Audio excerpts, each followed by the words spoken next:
Hello students, welcome to imperial chemistry explorer. आज हमारा topic है कार्बोजेलिक एसिड। क्लास 12 का ऑर्गेनिक केमिस्ट्री का chapter aldehyde ketone and carboxylic acid में बच्चों कार्बोजेलिक एसिड पढ़ना है। तो कार्बोजेलिक एसिड जानने से पहले हम लोग ये जानेंगे कि कार्बोक्सिल ग्रुप किसको कहते हैं। तो बच्चों यहाँ पर दो फंक्शनल ग्रुप है, एक कार्बोनिल ग्रुप और एक हाइड्रोक्सिल ग्रुप। इन दोनों को अगर मिला दें तो कार्बोक्सिल ग्रुप बनेगा। तो वैसे फंक्शनल ग्रुप जिसमें हाइड्रोक्सिल ग्रुप जो है वो डायरेक्टली अटैच्ड होगा कार्बोनिल ग्रुप से, तो उसे हम लोग कहेंगे कार्बोक्सिल ग्रुप। यानी कार्बोक्सिल ग्रुप बराबर carbonyl group plus hydroxyl group. तो हाइड्रोक्सिल ग्रुप डायरेक्टली अटैच्ड होगा कार्बोनिल ग्रुप के कार्बोनिल कार्बन से, तो ये बनेगा कार्बोक्सिल ग्रुप। ओके। वैसे ऑर्गेनिक कंपाउंड्स बच्चों जिसमें कार्बोक्सिल ग्रुप होगा, चाहे एक हो चाहे एक से ज़्यादा, वैसे कंपाउंड्स को हम लोग कार्बोजेलिक एसिड कहते हैं। कार्बोजेलिक एसिड दो प्रकार के होंगे बच्चों, एक एलिफैटिक और दूसरा होगा एरोमेटिक। एलिफैटिक किसे कहेंगे? अगर कार्बोक्सिल ग्रुप जो है अटैच्ड होगा कोई अल्काइल ग्रुप से या तो फिर हाइड्रोजन से, तो हम उसे कहेंगे एलिफैटिक कार्बोजेलिक एसिड। और अगर ये कार्बोक्सिल ग्रुप डायरेक्टली अटैच्ड है बेंजीन रिंग से, तो हम उसे कहेंगे एरोमेटिक कार्बोजेलिक एसिड। तो दो प्रकार के होंगे बच्चों कार्बोजेलिक एसिड, एक एलिफैटिक और दूसरा कौन सा? एरोमेटिक, है ना। उसके बाद बच्चों कहा जाता है कि 12 से 18 some higher members of carboxylic acid, carbon 12 से लेके कार्बन 18, इन लोगों को हम लोग फैटी एसिड कहते हैं। Occurs in natural fat as ester of glycerol. तो बच्चों नेचुरल फैट जो एनिमल में पाया जाता है वो कौन से फॉर्म में पाया जाता है? तो बच्चों आप जानते होंगे ये जो है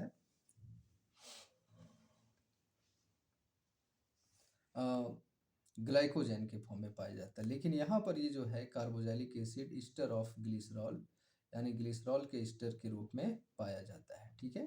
तो 12 से 18 कार्बन एटम वाले कार्बोजेलिक एसिड को बच्चों हम लोग कहते हैं फैटी एसिड, ये ध्यान में रखोगे। नॉमेनक्लेचर की बात करेंगे बच्चों तो सबसे पहले कॉमन नेम आता है। कौन सा नेम? Common name. तो बच्चों कॉमन नेम की बात करेंगे तो कोई भी इसका चाहे फिर एक कार्बन का हो चाहे एक से ज़्यादा कार्बन का हो, इसके नाम के लास्ट में बच्चों इक एसिड जरूर लगेगा। ठीक है। जैसे आप जानते होंगे एक कार्बन का कार्बोजेलिक एसिड है तो इसको हम लोग फॉर्मिक एसिड कहते हैं। और सबसे पहले जब हम लोग ऑर्गेनिक कंपाउंड्स का नॉमेनक्लेचर पढ़ते हैं तो हम लोग को ये बताया जाता है कि भाई ये कॉमन नेम जो है या तो डिस्कवरर के नाम से रखा जाता है या फिर ये कंपाउंड को कहाँ से डिराइव किया गया है उसके आधार पर रखा जाता है। तो बच्चों फॉर्मिक एसिड एक लाल रंग की चींटी में पाया गया था, इस वजह से इसका नाम रखा गया फॉर्मिक एसिड।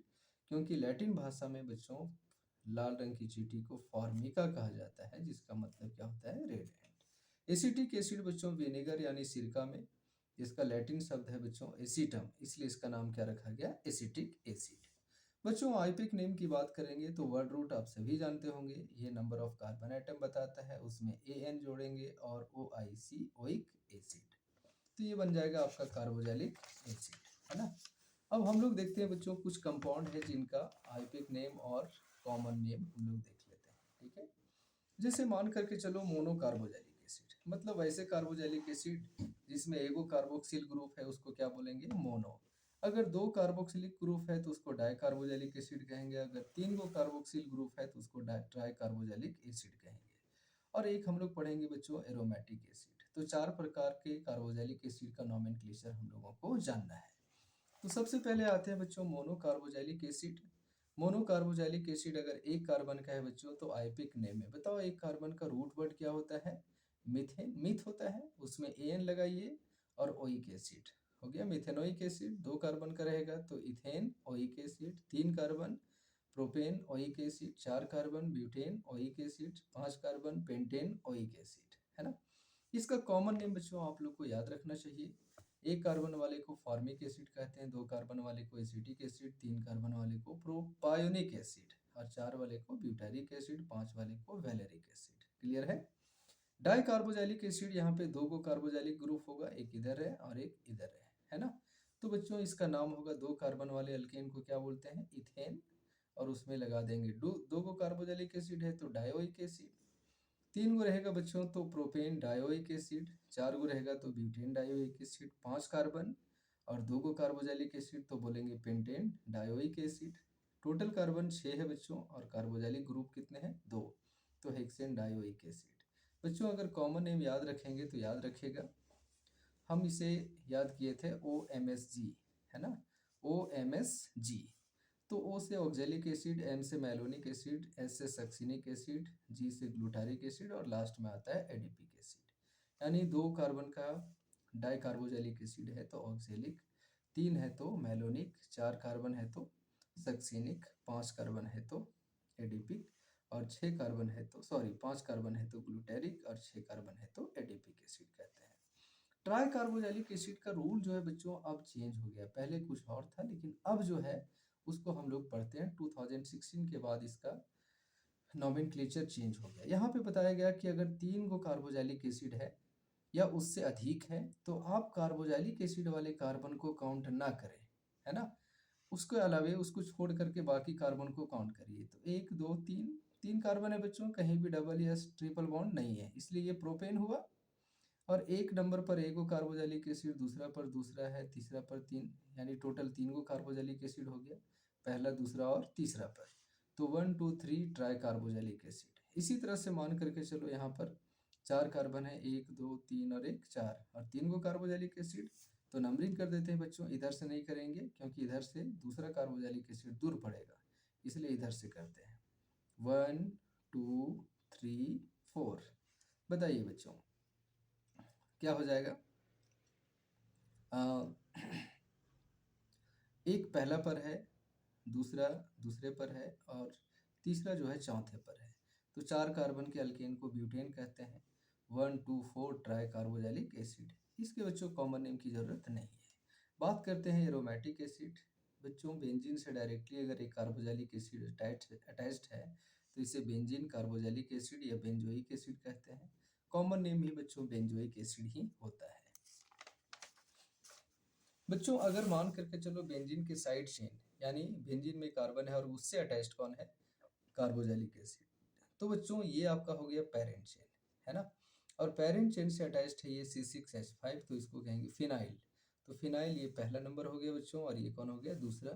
तो 2 फिनाइल इथेनोइक एसिड, 2 कार्बन का एसिड है तो 2 फिनाइल इथेनोइक एसिड, है ना। ये ब्रांच हो गया और ये हो गया पेरेंट चेन। पेरेंट चेन कौन है बाबू, इथेनोइक एसिड, दूसरे नंबर कार्बन पे अटैच्ड है कौन, फिनाइल, और इसका कॉमन नेम होगा फिनाइल एसिटिक एसिड।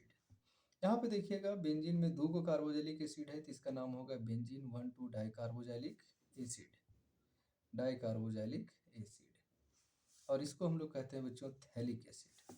लेकिन अगर 1 और 4 पोजीशन पर अगर 2 गो कार्बोजेलिक एसिड है तो इसका कॉमन नेम होता है टेरेथैलिक एसिड, और आइपिक नेम आप समझ सकते हैं 1 2 3 4, तो बेंजीन 1 4 डाइकार्बोजेलिक एसिड। बच्चों अगर कार्बोजेलिक एसिड के बगल वाले कार्बन पर अगर मान लेते हैं हाइड्रोक्सी ग्रुप है तो हम इसको कहेंगे 1 और ये हो गया 2, तो 2 हाइड्रोक्सी बेंजोइक एसिड, और इसका नाम है बच्चों सैलिसाइलिक एसिड। याद रखने के लिए बच्चों अगर यहाँ एल्डिहाइड होता है तो सैलिसाइल एल्डिहाइड कहते हैं। स्ट्रक्चर की बात करेंगे बच्चों तो कार्बन जो है यहाँ पर एक ऑक्सीजन के साथ डबल बॉन्ड है और एक ऑक्सीजन के साथ सिंगल बॉन्ड, और एक इधर अटैच होगा कोई ग्रुप से। तो टोटल यहाँ 3 गो सिग्मा बॉन्ड है बच्चों, इसका हाइब्रिडाइजेशन जो है वो sp2 होगा। ओके, ज्योमेट्री ट्राइगोनल प्लेनर होगा। अब ये रेजोनेंस अगर करेगा बच्चों तो ये बॉन्ड यहाँ पर आया तो यहाँ क्या हो जाएगा प्लस, और अगर यहाँ प्लस हुआ तो ये फिर जो है रेजोनेंस करके यहाँ डबल बॉन्ड बना सकता है तो इस पर क्या हो जाएगा प्लस होगा, और ये ऑक्सीजन पर क्या है माइनस, देखो प्लस और माइनस, इस तरह से ये पाया जाता है। तो because of resonance carboxylic carbon is less electrophilic than that of carbonyl carbon, क्योंकि बच्चों यहाँ पर जो है रेजोनेंस होते रहता है इस वजह से कम इलेक्ट्रोफिलिक है, किसके कंपैरिजन में, कार्बोनिल कार्बन। आइसोमेरिज्म की बात करेंगे बच्चों तो सबसे पहला आता है चेन आइसोमेरिज्म, और चेन में आप लोग को बताए थे कम से कम 4 कार्बन का होना जरूरी है, ठीक है। तो वैसे कार्बोजेलिक एसिड जिसमें कम से कम 4 या उससे ज़्यादा कार्बन आइटम है तो आपका चेन आइसोमेरिज्म शो कर सकता है। बच्चों यहाँ पे चेन जो है 4 कार्बन का है, 1 2 3 4, ओके, तो इसे हम लोग कहेंगे ब्यूटेनोइक एसिड। लेकिन अगर बच्चों एक कार्बन को ब्रांच के रूप में रख दिया जाए तो अब चेन ये जो है 3 कार्बन का हो गया। तो दूसरे पर क्या हो गया, ब्रांच 2 मिथाइल प्रोपेनोइक एसिड। अब इन दोनों में पेरेंट चेन की लंबाई बच्चों अलग-अलग है। ये 4 कार्बन का है और ये 3 कार्बन का है, ठीक है? तो हम इन दोनों को कहेंगे ये दोनों चेन आइसोमर्स हैं। कौन सा आइसोमर्स? चेन। अब हम लोग चले आते हैं बच्चों फंक्शनल आइसोमेरिज्म, है ना? तो फंक्शनल आइसोमेरिज्म बच्चों कार्बोक्सिलिक एसिड और ईस्टर दोनों का जनरल मॉलिक्यूलर फार्मूला जो है वो सेम होता है, CnH2nO2। तो बच्चों ये दोनों जो है आपस में फंक्शनल आइसोमर्स होंगे, तो उनका फार्मूला क्या होगा? सेम होगा, लेकिन फंक्शनल ग्रुप अलग, ये कार्बोक्सिलिक एसिड और ये ईस्टर। देख लेंगे यहाँ पे इस एग्जांपल में 1 2 और 1 3 कार्बन, यहाँ पर भी 1 2 और 1 3 कार्बन। हाइड्रोजन देख लीजिए 3 2 5 और 1 6, 3 और 3 6, 2 ऑक्सीजन यहाँ भी और 2 ऑक्सीजन यहाँ भी। फंक्शनल ग्रुप अलग है बच्चों, लेकिन मॉलिक्यूलर फार्मूला क्या है? सेम है। तो हम इस आइसोमर को कहेंगे बच्चों फंक्शनल आइसोमर्स। क्या बोलेंगे? Functional isomers. अब बात आती है बच्चों मेथड ऑफ प्रिपरेशन। तो सबसे पहले हम लोग देखेंगे कि भाई कार्बोक्सिलिक एसिड को कैसे बना सकते हैं। तो बच्चों पहले वाले रिएक्शन से हम लोग को पता है अल्कोहल, एल्डिहाइड और कीटोन से हम लोग कार्बोक्सिलिक एसिड बना सकते हैं।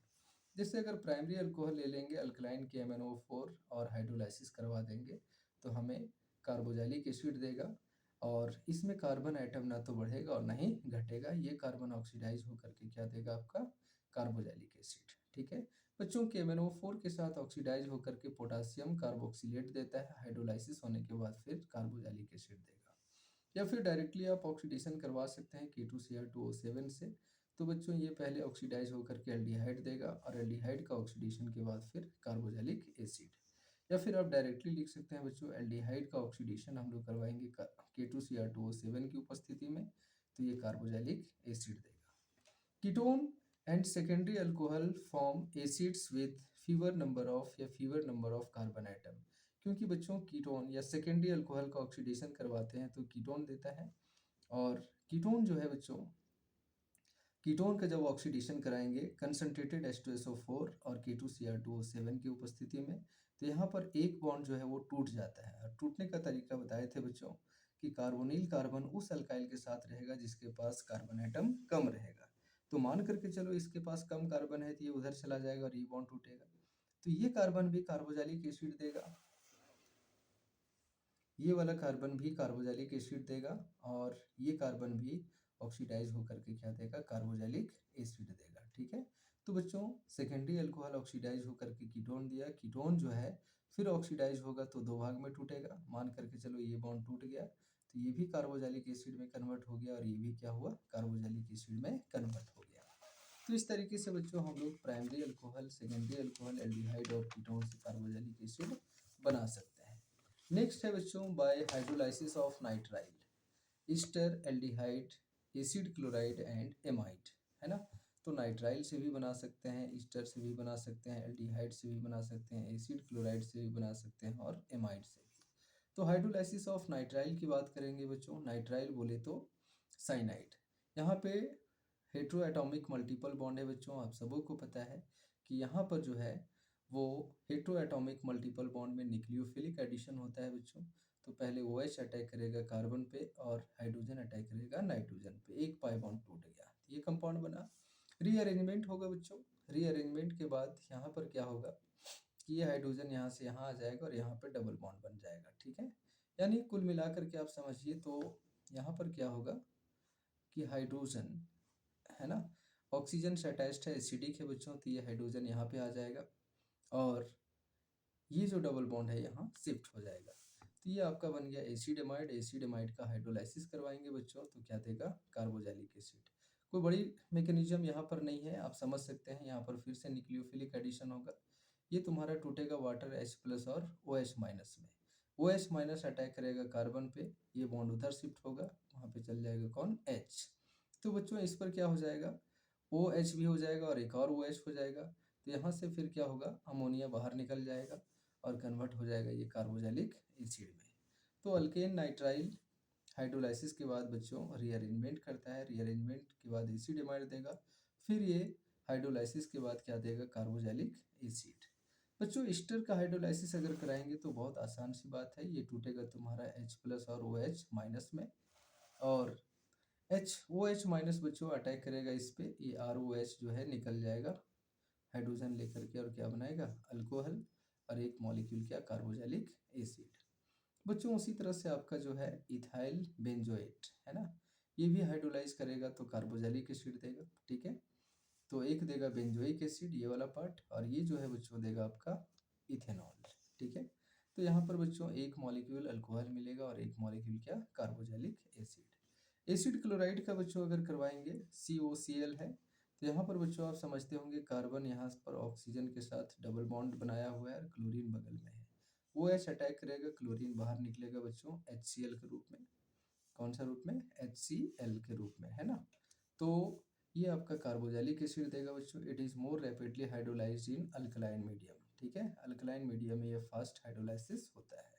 तो बच्चों इस तरीके से हम लोग कार्बोक्सिलिक एसिड को बना सकते हैं, ठीक है। और आगे का कुछ मेथड है बच्चों जो हम लोग नेक्स्ट वीडियो में देखेंगे, तब तक इसे कंप्लीट कर लीजिएगा। Thank you.